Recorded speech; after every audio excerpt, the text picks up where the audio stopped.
Hello, BookTube, and welcome back to our buddy read of Mr. Scarborough's Family by Anthony Trollope, which revolves around not just Mr. Scarborough's decision to provide his lawyer and the world with documentation that his eldest son Montjoy is illegitimate and cannot inherit Tretton Park, but also about the ripple effects that go out from there. Montjoy Scarborough had long been unofficially affianced to his first cousin, Florence, to the great approval of her mother, who was raising Florence alone, for instance, as one ripple effect. But Florence's heart is pledged elsewhere, as we have seen in this book. She loves Harry Annesley. And another ripple effect is that when Montjoy Scarborough learns that he's been disinherited, he goes out on a bender and gambling. And having lost everything that he had with no possibility of paying it back and being still a little drunk, he encounters Harry Annesley at 3 a.m. on a side street, unseen by anyone. And it's probable that Harry had had a little to drink as well, and they fight. And Harry knocks down Montjoy Scarborough and leaves him laying on the pavement and doesn't tell anyone. You would think, okay, well, why would he need to tell anyone? It's not his fault that Montjoy Scarborough accosted him. But the reason why he would need to tell people is because nothing is seen of Montjoy Scarborough after that. He becomes the most famous disappeared man in the news.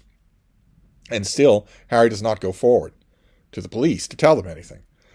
Although he does get invited to a supper by Montjoy's brother, Augustus, oily, serpentine Augustus, who tries to worm out of him a direct lie and succeeds. Harry tells him that the last time he saw Montjoy Scarborough was some other date. He doesn't mention that time, a direct lie. And that has its effect, a disaster effect on Harry, because slowly, steadily, through word of mouth, Augustus Scarborough gets word of that lie to Harry's uncle down in the country, down in Boston. And all of Harry's worldly prospects are dependent on his uncle. He is his uncle's heir, not only for an allowance, but also to eventually inherit. And his uncle will have nothing of it now because Harry has decided to tell a lie. So he disinherits him effectively, almost as effectively as what Mr. Scarborough has done. And also because Mama Montjoy, Florence's mother, thinks that these rumors are disreputable, she removes Florence from Harry's reach. They go to Sir Magnus in Brussels.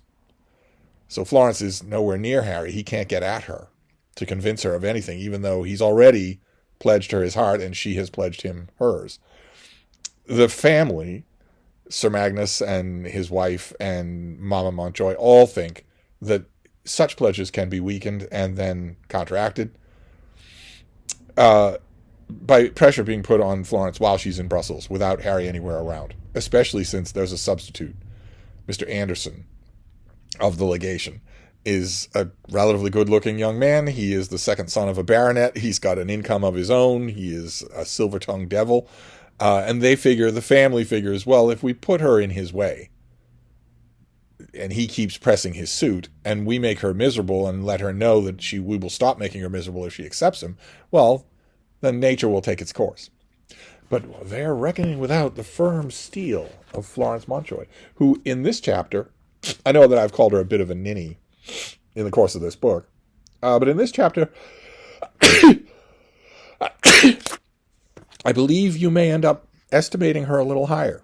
This is chapter 31, and this is Florence's request. Thus it was arranged that Florence should be left in Mr. Anderson's way. Mr. Anderson, as Sir Magnus had said, was not always out riding. There were moments in which even he was off duty, and Sir Magnus contrived to ride a little earlier than usual so that he should get back while the carriage was still out on its rounds. Lady Montjoy certainly did her duty, taking Mrs. Montjoy with her daily, and generally Miss Abbott, so that Florence was, as it were, left to the mercies of Mr. Anderson.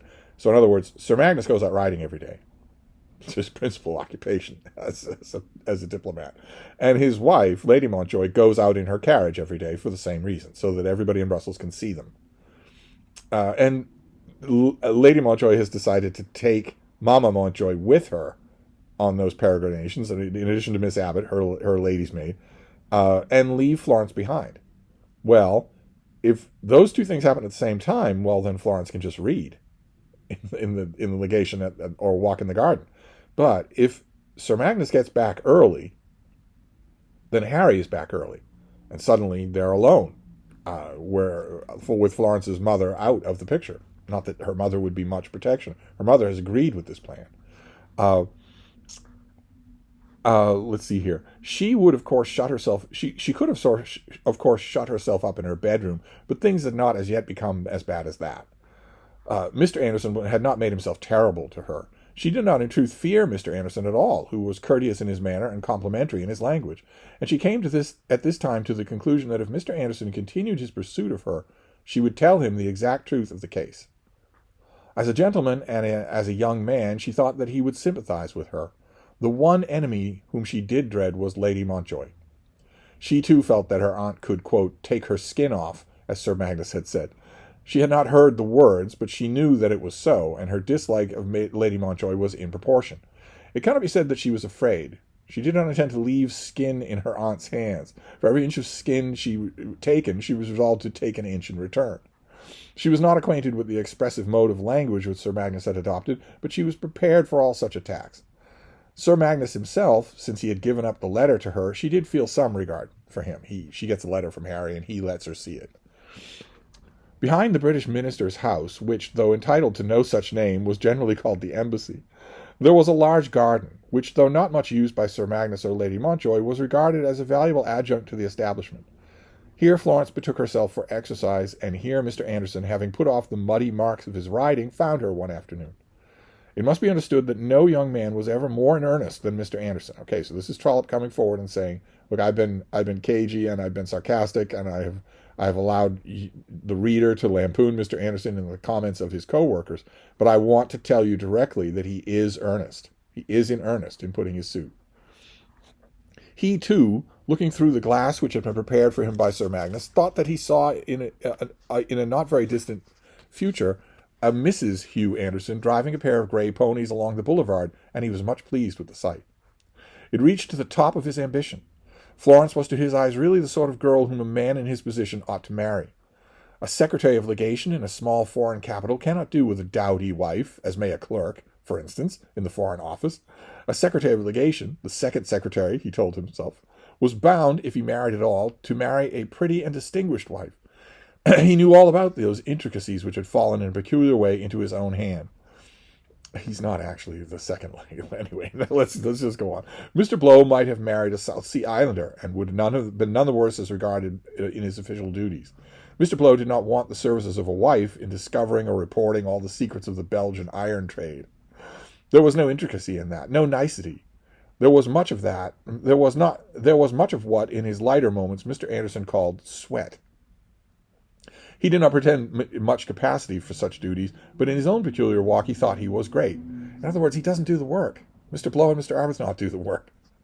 But it was very fatiguing, and he was sure that a wife was necessary to him. There were little niceties which none but a wife could perform. He had a great esteem for Sir Magnus. Sir Magnus was well thought of by all the court and by the foreign ministers at Brussels, but Lady Mountjoy was really no use. The beginning and the end of it all was, with her, was to show herself in a carriage. It was incumbent on him, Anderson, to marry. He was loving enough and very susceptible. He was too susceptible, and he knew his own fault, and he was always on guard against it, as behooved a young man with such duties as his. He was always falling in love, and then using his diplomatic skill in avoiding the consequences. He had found out that though one girl had looked so well under the waxlight, she did not endure the wear and tear of the day. Another could not be always graceful, or though she could talk well enough during a waltz, she had nothing to say for herself at 3 o'clock in the morning. And he was driven to calculate that he would be wrong to marry a girl without a shilling. Keep in mind, Florence has money. When she reaches her majority, she will have a fair sum of money. It's the kind of thing that a man cannot afford to do unless he's sure of his position, he had said on such an occasion to Montgomery Arbuthnot, alluding especially to his brother's state of health. When Mr. Anderson spoke of not being sure of his position, he was always considered to allude to his brother's health. He has an older brother. We're told he's dying of nostalgia. And if the older brother dies, he becomes the heir to a baronetcy. Although, I'm glad that Trollope is clarifying here, but keep in mind, Trollope is also describing a cad. Let's not forget that. Mr. Anderson is going to be portrayed in this chapter and in the next one in a sympathetic light, but he's discussing this woman with his co-workers. which is as unacceptable today as it was then. Uh, when In this way, he had nearly got his little boat onto the rocks more than once, and had given some trouble to Sir Magnus. But now he was quite sure. "It's all there all round," he had said to Arbuthnot more than once. Arbuthnot said that it was there, all round, all round. Waxlight and daylight made no difference to her. She was always graceful. "Nobody with an eye in his head can doubt that," said Anderson. "I should think not, by Jove," replied Arbuthnot. "And for talking, you never catch her out, never." "I never did, certainly," said Arbuthnot, who, as third secretary, was obedient and kind-hearted. "And then look at her money. Of course, a fellow wants something to help him on. My position is so uncertain that I cannot do without it." "Oh, of course not." "Now, with some girls, it's so deuced hard to find out. You hear that a girl's got money, but when the time comes, it depends on the life of the father, who doesn't think of dying. It doesn't, or Demi doesn't think about it." "Those fellows never do," said Arbuthnot. "But here, you see, I know all about it. When she's 24, only 24, she'll have £10,000 of her own. I hate a mercenary fellow." "Yeah, you do. But you learned the number pretty quick, didn't you?" "Oh, yes, that's beastly," said Arbuthnot. "Nobody can say that of me. Circumstanced as I am, I want something to keep the pot boiling. She has got it, quite as much as I want, quite, and I know all about it without the slightest doubt in the world." And how does he know? Because Sir Magnus owes him money. As Trollope tells us now, for the small loan of £1,500, Sir Magnus had paid the full value of the interest and deficient security. Meaning that because he's under Mr. Anderson's thumb, he'll tell Mr. Anderson anything he wants to know, including the private details of Florence's financial settlement. "Sir Magnus tells me that if I'll only stick to her, I shall be sure to win. There's some fellow in England who has just touched her heart. Just touched it, you know." "I understand," said Arbuthnot, looking very wise. "He is not a fellow of very much account," said Anderson. "One of those handsome fellows without conduct and without courage." "I know lots of them," said Arbuthnot. "His name is Annesley," said Anderson. "I never saw him in my life, but that's what Sir Magnus says. He's done something awfully disreputable. I don't quite understand what it is, but it's something which ought to make it unfit for him to be her husband. Nobody knows what the world better than Sir Magnus, and he says it is so." "Nobody does know the world better than Sir Magnus," said Arbuthnot, and so that conversation was brought to an end. One of many such conversations, as we're told. Harry has talked about this many times, in the office, with Mr. Arbuthnot. One day, soon after this, he caught her walking in the garden. Her mother and Miss Abbott were still out with Lady Montjoy in the carriage, and Sir Magnus had retired after the fatigue of his ride to sleep for half an hour before dinner. "All alone, Miss Montjoy?" "Yes, all alone, Mr. Anderson. I'm never in better company."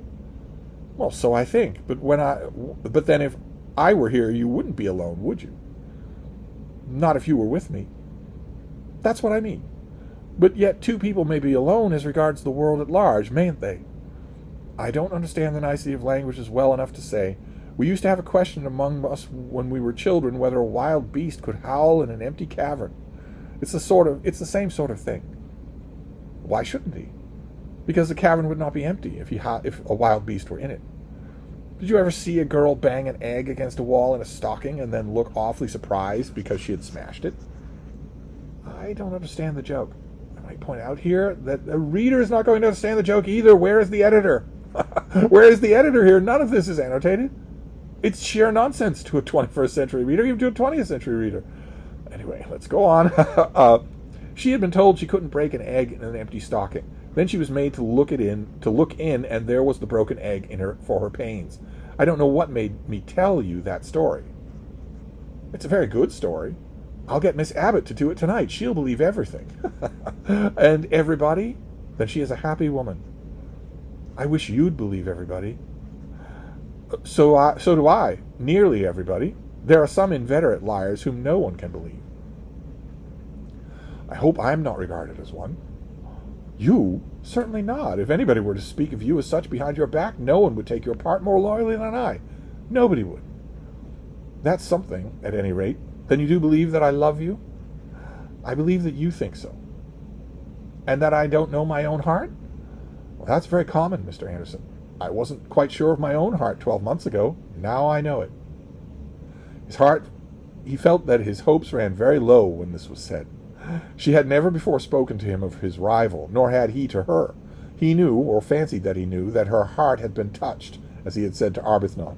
But the touch must have been very deep if she felt herself constrained to speak to him on the subject.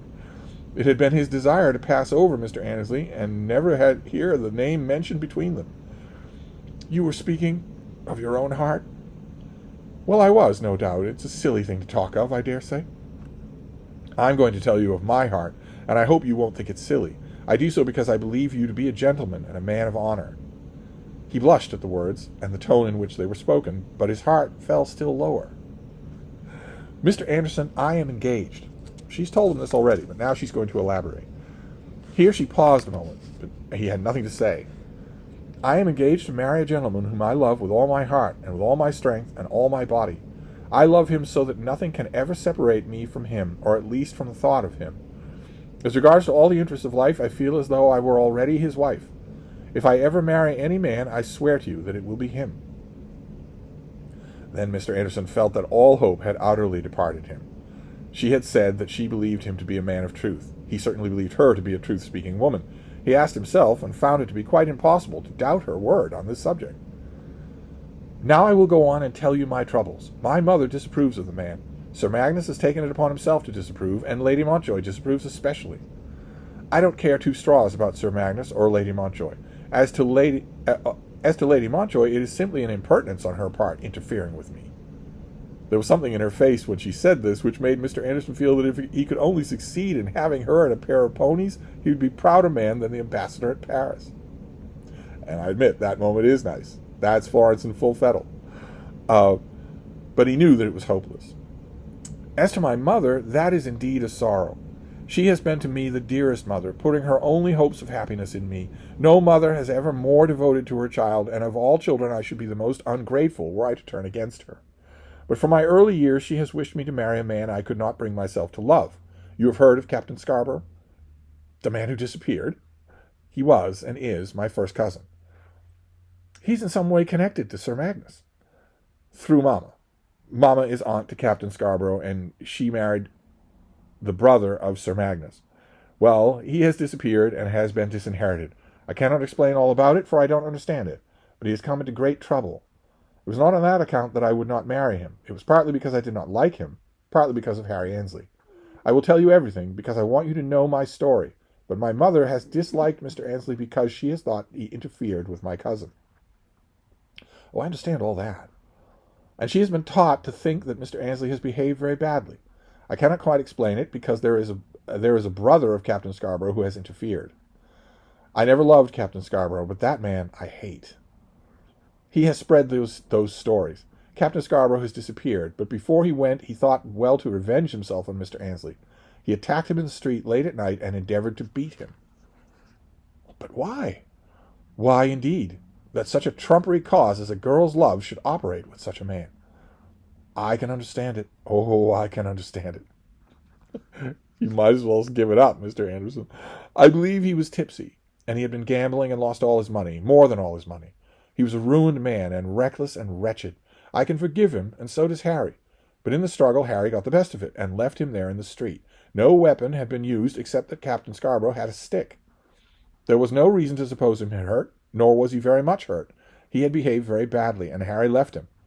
Had he gone for a policeman, he could only have taken him in charge. The man was not hurt, and seems to have walked away." It's true, and as far as it goes. If Harry had gone straight to the police, he would have been arrested. "The papers were full of it," said Mr. Anderson. "Yes, the papers were full of it because he was missing. I don't know yet what became of him, but I have my suspicions." "They say he's been seen at Monaco." "Very likely. But I have nothing to do with that. Though he was my cousin, I am touched nearer in another place. Young Mr. Scarborough, who I suspect knows all about his brother, took upon himself to cross-question Mr. Annesley. Mr. Annesley did not care to tell anything of that struggle in the streets, and denied that he had seen him. In truth, he did not want to have my name mentioned. My belief is that Augustus Scarborough knew exactly what had taken place when he asked the question. It was he who was really false, and he is now the heir to Tretton, and a great man in his way, and in order to injure Harry Annesley has spread abroad the story which they tell here." "But why?" "He does. That is all I know. But I will not be a hypocrite. He chose to wish that I should not marry Harry Annesley. I cannot tell you further than that. But he has persuaded Mamma, and has told everyone. He shall never persuade me." "Everybody seems to believe him," said Mr. Anderson, not intending to say that he believed him now, that he had done so. "Of course they do. He is simply ruined, Harry. He, too, has been disinherited now. I don't know how they do these things, but it has been done. His uncle has been turned against him, and his whole income has been taken from him. They will never persuade me." Again she says this. Is this protesting too much? Is she starting to think that although I will never leave him, I'm not sure he's innocent? "Nor, if they did, would I be untrue to him. It is a grand thing for a girl to have the perfect faith in a man she has to marry, as I have. I know my man, and I will sooner disbelieve in heaven as in him. But were he what they say he is, he would still have to become my husband. I should be broken-hearted, but I should still be true. Thank God, though, thank God, he has done nothing and will do nothing to make me ashamed of him. Now you know my story." "Yes, I know it." The tears came very near the poor man's eyes as he answered. "And what will you do for me?" "What will I do?" "Yes, what will you do for me? I've told you all my story, believing you to be a fine-tempered gentleman. You have entertained a fancy which has been encouraged by Sir Magnus. Will you promise me not to speak of it again? Will you relieve me of so much of my trouble? Will you? Will you?" Then, when he turned away, she followed him and put both her hands upon his arm. "Will you do that little thing for me?" "A little thing?" Anderson doesn't think it's little. "It's not a little thing. Is it not a little thing when I am bound to that other man that nothing can move me? Whether it be little or whether it be much, will you not do it?" She still held him by the arm, but his face was turned away from her so that she could not see it. The tears, absolute tears, were running down his cheeks. What did it behove him to do as a man? Was he to believe her vows now and grant her request? And was she to give herself to some third person and forget Harry Annesley altogether? How would it be with him then? A faint heart never won a fair lady. All is fair in love and war. You cannot catch cherries by holding your mouth open. A great amount of wisdom such as this came to him on the spur of the moment, but there was her hand on his arm, and he could not elude her request. "Will you not do it for me?" she asked him. "Again I want to ask, where is our editor?" "A faint heart never won fair lady. All is fair in love and war. Fine. But you cannot catch cherries by holding your mouth open? How about an etymology for that? How about an explanation of it? No asterisk at all. No note of any kind." But Florence's ploy here, I'll call it a ploy, but it's completely honest, is incredibly canny. Instead of avoiding him, she's enlisting him. "I will," he said, still keeping his face turned away. "I knew it. I knew you would. You are high-minded and honest, and cannot be cruel to a poor girl. And if in time to come, when I am Harry Annesley's wife, we shall chance to meet each other, as we will, he will thank you." "I shall not want that. What will his thanks do for me? You don't think that I shall be silent to oblige him?" Then he walked forth from out of the garden, and she had never seen the tears in his eyes, but she knew well that he was weeping, and she sympathized with him. So that is Florence's request. She makes a request of Harry Annesley. Never mind what the elders in the family are planning or plotting. I'm asking you directly. Will you, as a gentleman, stop bothering me on this subject? Pretty neat.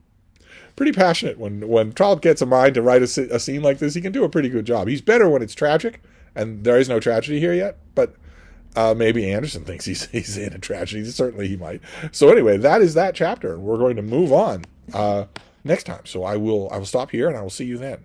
Thank you, BookTube.